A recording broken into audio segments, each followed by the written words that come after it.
기독교를 신앙하는 나라들, 특별히 기독교가 국가인 나라들은 이 추수감사절이 아예 국경일입니다. 아시다시피 추수감사절은 미국에서 시작된 기독교 절기입니다. 영국에서 신앙의 자유를 찾아서 죽음을 무릅쓰고 대서양을 건너간 청교도들, 필그림 파더스라고 하죠. 그 청교도들이 첫 해에 농사를 지었는데 인디안들의 도움으로 농사를 지었습니다. 그런데 그 수확물이 아주 보잘것없었습니다.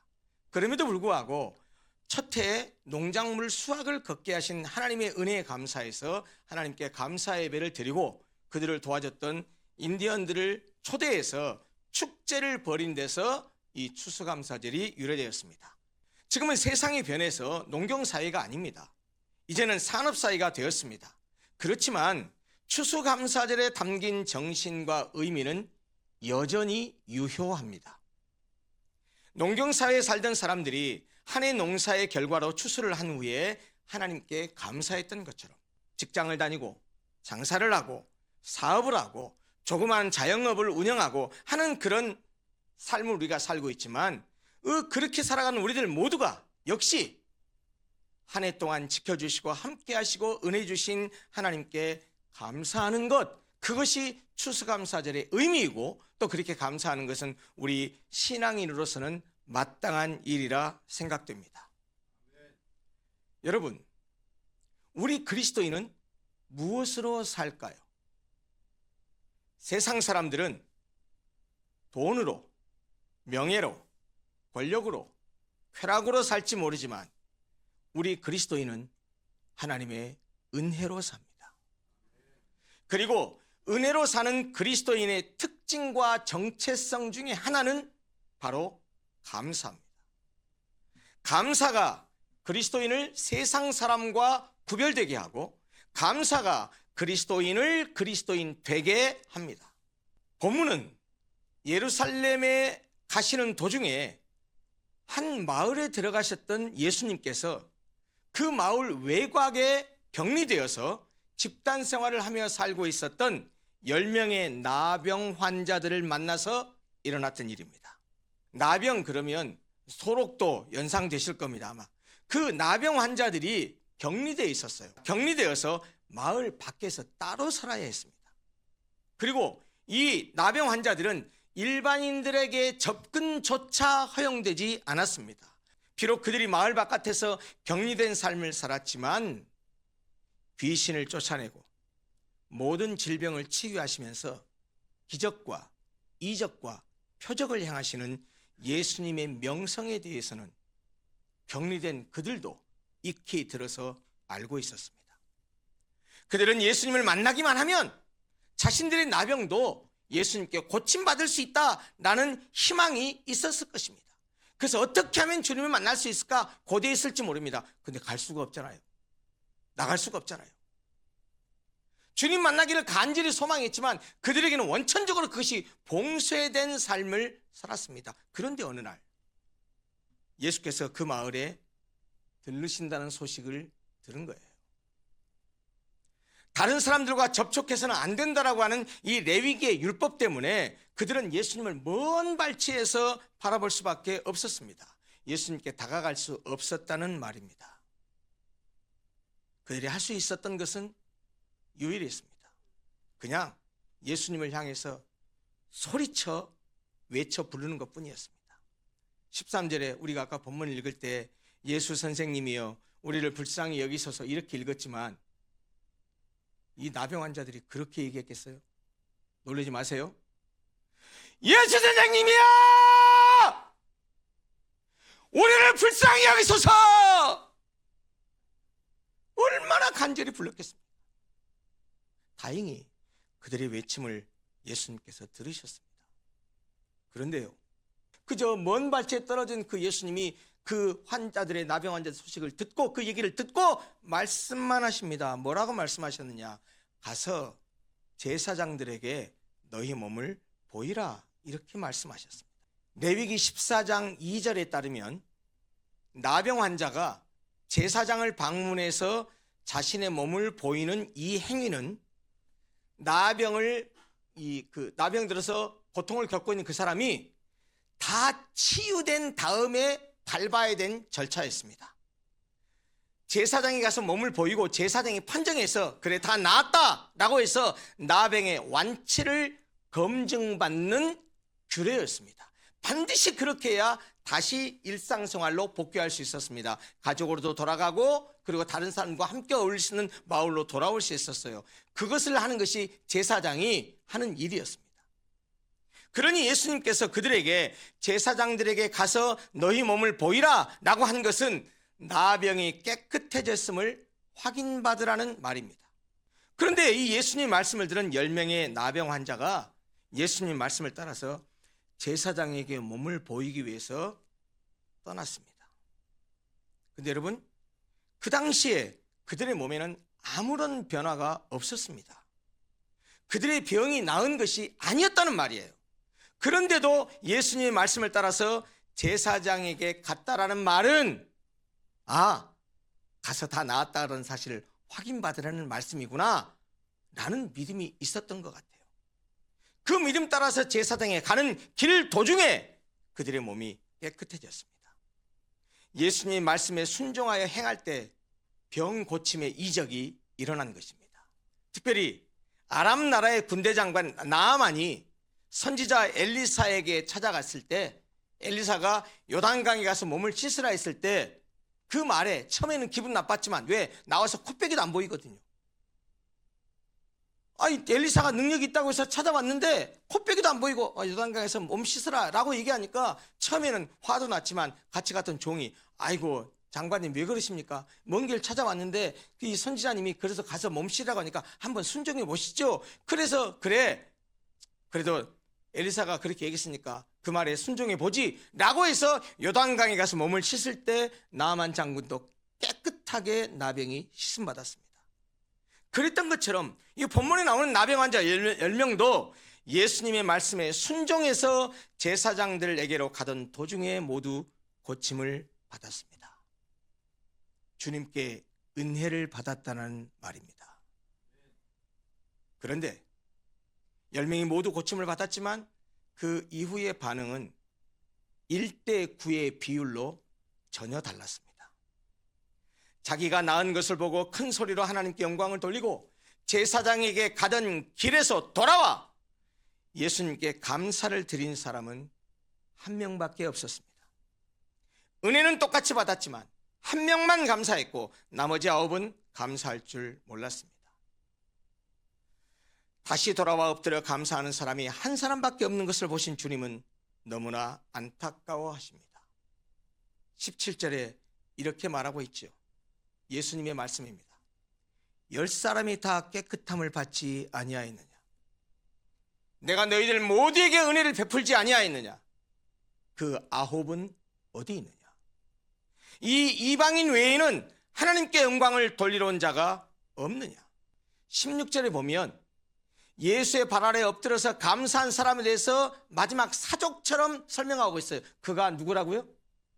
사마리아 사람이랍니다.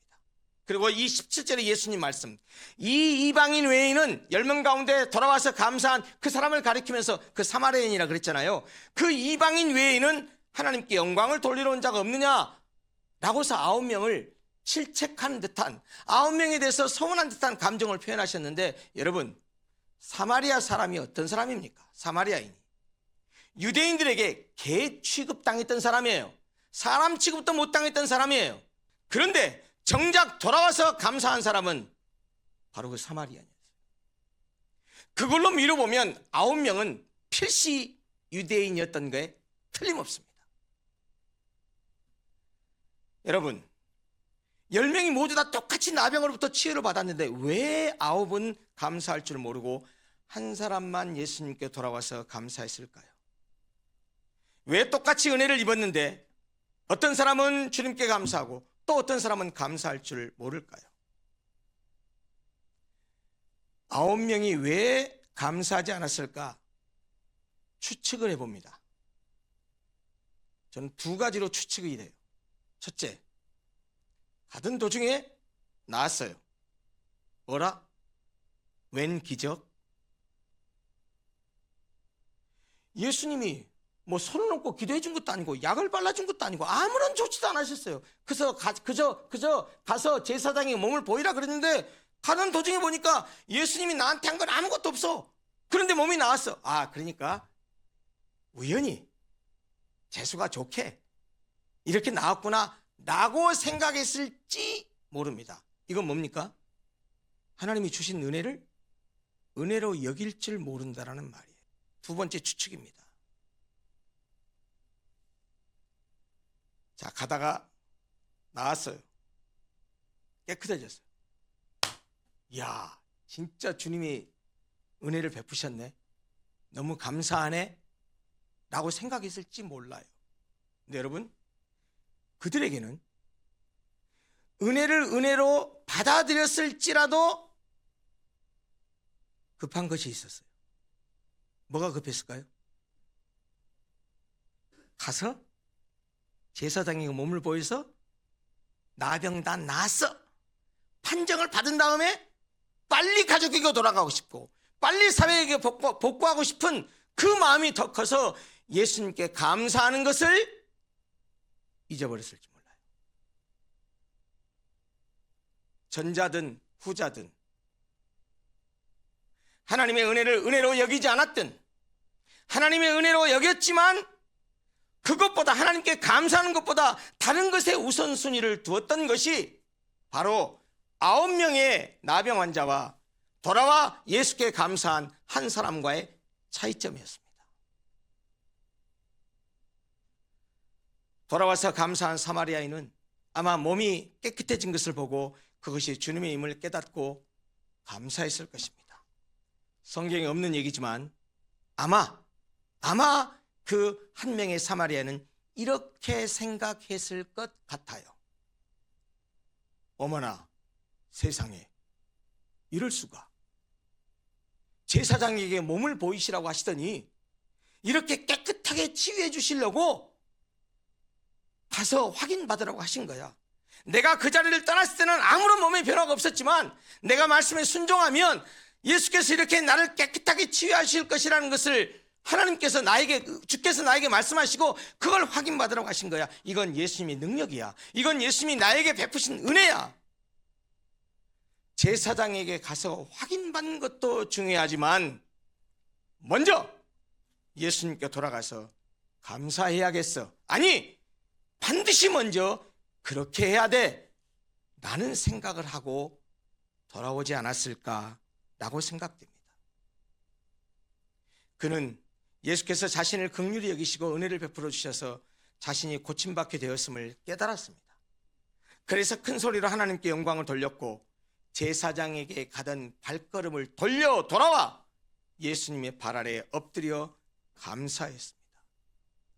그가 가진 믿음을 감사로 고백하고 그가 받은 은혜를 감사로 표현했다라는 말입니다. 그리고 그런 믿음과 감사의 고백을 통해서 그는 예수님으로부터 네 믿음이 너를 구원하였다라는 말씀까지 듣게 되었습니다. 무슨 말입니까? 그는 주님께 엎드려 감사와 경배를 드림으로써 하나님께 영광을 돌렸고 그 믿음으로 육체가 고침받았을 뿐만 아니라 영혼도 구원받는 은총을 입게 되었다라는 말입니다. 시편 50편 23절은 우리에게 이렇게 말씀합니다. 감사로 제사를 드리는 자가 나를 영화롭게 하나니 그의 행위를 옳게 아는 자에게 내가 하나님의 구원을 보이리라. 여러분, 본문에 등장하는 10명의 나병 환자는 예수께서 자신들을 불쌍히 여겨달라고 소리쳤었습니다. 왜 그랬습니까? 예수께서 자신들을 고칠 수 있는 분임을 믿었기 때문입니다. 또 예수께서 그들에게 제사장에게 가서 보이라고 했을 때 그 말이 그들을 낫게 하겠다라는 약속의 말씀임도 믿었던 것 같습니다. 그러니까 제사장에게 보이러 갔지요. 그것 또한 그들이 모두 주님에 대한 믿음이 있었음을 말해줍니다. 그들은 간절히 바라고 바랐던 유일한 소원인 병고침을 받았습니다. 주님의 긍휼을 입었습니다. 10명 모두 은혜를 동일하게 받았습니다. 그러나 똑같이 믿음이 있었고 똑같이 주님으로부터 은혜를 받았고 똑같이 긍휼을 입었는데 한 사람은 예수께 돌아와 감사를 드렸고 9사람은 감사하지 않았습니다. 9사람은 예수님에 대한 믿음도 있었고 예수님이 베푸신 은혜도 받았지만 나병에 있다가 나음을 입은 그 순간과 그 사실에 만족하고 그것을 당연한 것으로 여기고 주님께 받은 은혜를 잊어버리고 잃어버리고 말았던 것입니다. 그러나 다시 돌아와 예수께 감사한 한 사람 사마리아인은 자신에게 일어난 일이 주님이 베푸신 은혜라고 고백했습니다. 그 은혜를 감사로 고백하고 그 은혜를 감사로 표현했습니다. 사랑하는 성도 여러분, 예수를 믿는 그리스도인들에게 가장 중요한 것 중에 하나는 하나님께 은혜를 받는 것입니다. 그런데 은혜를 받는 것도 중요하지만 그 은혜를 유지하고 간직하는 것도 중요하고 한 걸음 더 나아가서 은혜를 주신 하나님께 감사하는 것은 더 중요합니다. 하나님은 우리가 감사를 통해서 하나님을 하나님으로 인정하고 감사를 통해서 하나님께 영광 돌리기를 원하시고 또 그것을 기뻐하십니다. 그래서 하나님은 우리가 하나님께로부터 받은 은혜에 감사하면 은혜 위에 은혜를 더하십니다. 또 다른 은혜를 베풀어 주신다는 말입니다. 오늘 본문에 이 사마리아인이 병 고침 받은 것에 대해서 감사했더니 구원의 은혜까지 받지 않았습니까? 감사는 과거의 모든 일들이 하나님의 사랑과 은혜였다는 믿음의 고백입니다. 감사는 현재의 모든 상황들이 하나님의 사랑과 은혜라는 믿음의 고백입니다. 감사는 미래에 펼쳐질 모든 일들이 하나님의 사랑과 은혜일 것을 믿음으로 고백하는 것입니다. 그리고 감사절의 핵심은 바로 그것, 즉 삶을 지탱하는 우리의 모든 것이 하나님의 은혜요 선물임을 고백하고 그 믿음을 감사로 고백하고 표현하는 데에 있습니다. 사랑하는 성도 여러분, 하나님께 받은 은혜를 잊지 말고 감사하십시다. 받은 은혜를 잊어버리고 감사를 잃어버리지 말고 다시 감사의 자리로 돌아갑시다. 그리스도인들이 있어야 할 자리는 감사의 자리입니다. 우리가 주의 은혜를 기억하고 그 은혜에 감사할 때 주님은 더 큰 은혜로 우리의 삶을 채워주실 것입니다. 여러분, 지나간 1년을 돌아보십시오. 다들 너무 애쓰셨습니다. 고생하셨습니다. IMF 때보다도 더 힘들다라는 이 어려운 시기를 잘 헤쳐나오셨습니다. 그 어려운 가운데서도 이런 일도 이루셨고 저런 일도 이루셨습니다. 참 잘하셨습니다. 얼마나 고생하셨습니까? 그러나 여러분, 그것이 하나님의 은혜라는 사실을 잊지 마십시오. 그리고 그 은혜에 감사하는 것이 우리 그리스도인의 정체성이요 우리의 본분이라는 사실도 잊지 마십시오. 여기까지 오게 하신 하나님께, 또 앞으로도 우리를 인도하시며 우리와 함께 하실 하나님께 풍성하고도 넘치는 감사를 올려드리는 복된 추수감사절이 되기를 간절히 소원합니다. 기도하겠습니다.